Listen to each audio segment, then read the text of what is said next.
Hi, Alex here, and welcome back to my channel.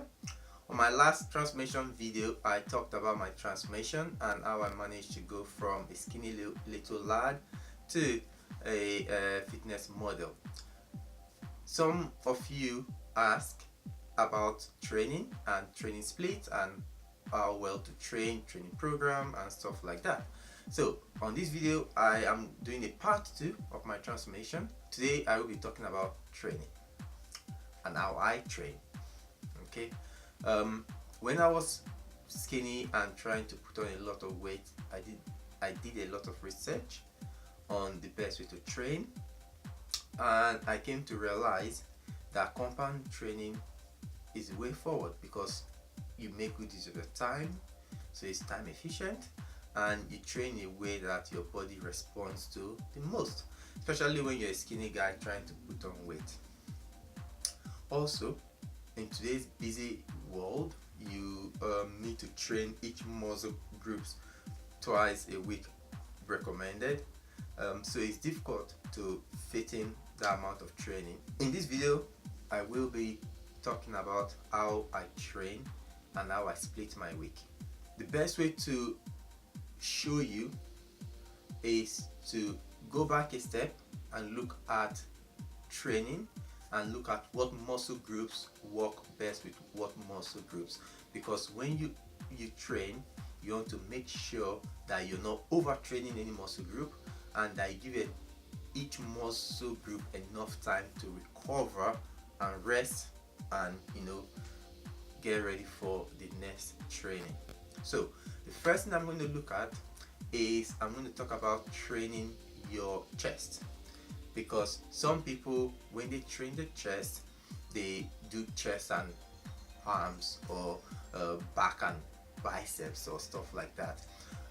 I personally do not think that is the best way to go, and I'm going to explain to you with some of these photos I will be showing you. So let's talk about chest and triceps.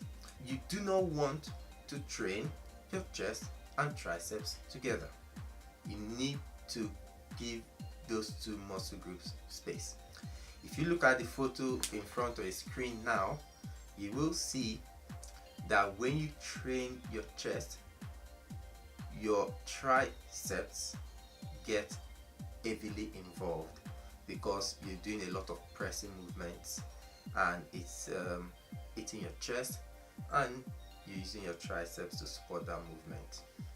If you look at the next photo and you look at your back exercises, when you do a lot of back exercises, you are using a lot of your biceps as well. So your biceps are heavily involved when you're doing any pulling or rolling movements, which is usually what you do when you train your back. So if you were doing a chest day and you do your split where you're doing chest and triceps, that is pretty much overworking your triceps, because you need to give your triceps time to recover. Instead of doing chest and triceps, I usually do chest and maybe something else. Again, with back, if I'm training back, I do back and abs, because most of the stuff you do for your core usually involve a bit of your back, especially if you're doing hanging leg raises or stuff like that.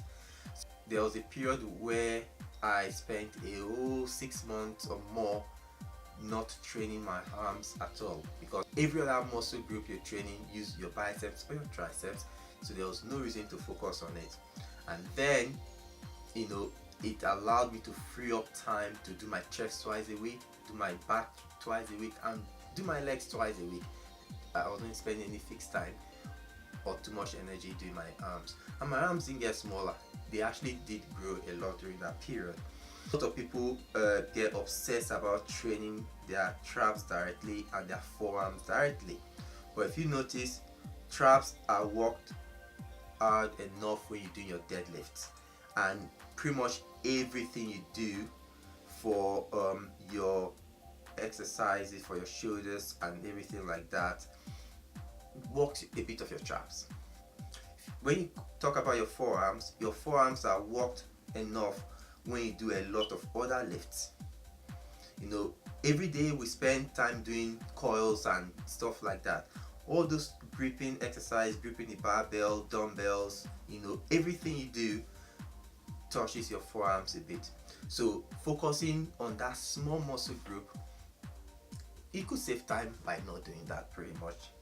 Again, with your rear delt, you know, there's no need to focus too much on your rear delt, because when you do a lot of compound movement that involves your shoulders, you're working your rear delt as well.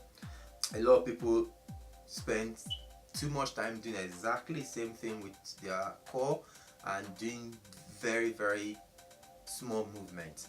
I prefer doing dynamic movements that are a bit more, you know, almost compound, but really gets you burning more and working your body a bit better. What else? With the legs, I personally think it's best to train legs twice a week, because if you split your body to upper body and lower body, you know, our arms, shoulders, biceps, triceps, everything is our upper body, and a lot of people focus on that upper body and forget about the lower body. You do not want to be that guy. So train legs twice a week, and try not to forget your calves. I am 6'3", and getting big calves is a nightmare, but I still make sure I train my calves enough so that I don't look like that guy.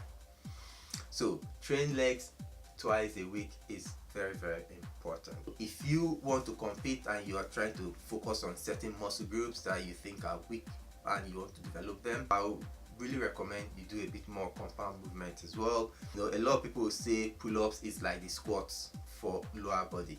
When you do pull-ups, you get a lot of muscle groups involved. When you do dips, you get in your shoulders, you get in your back, you get in your chest, and you know, stuff like dips and pull-ups are one of the great examples of compound movement you could do. On your lower body, however, squats, very good. Deadlifts, very good for your lower back as well. Your hamstrings, if you do stiff leg deadlifts, hamstrings will get really involved when you do that. So you know, squats, deadlifts, those are some examples of some other very good exercises. I will recommend training twice a week for each muscle group. If not, if you cannot train twice a week, then try and incorporate your training in a way that suits your lifestyle, and make sure you have enough day in between each muscle group to rest and recover. Thanks for watching. Hope you enjoyed the video. Like and subscribe, and comment below if you have any questions, and most likely I might feature your question in the next video.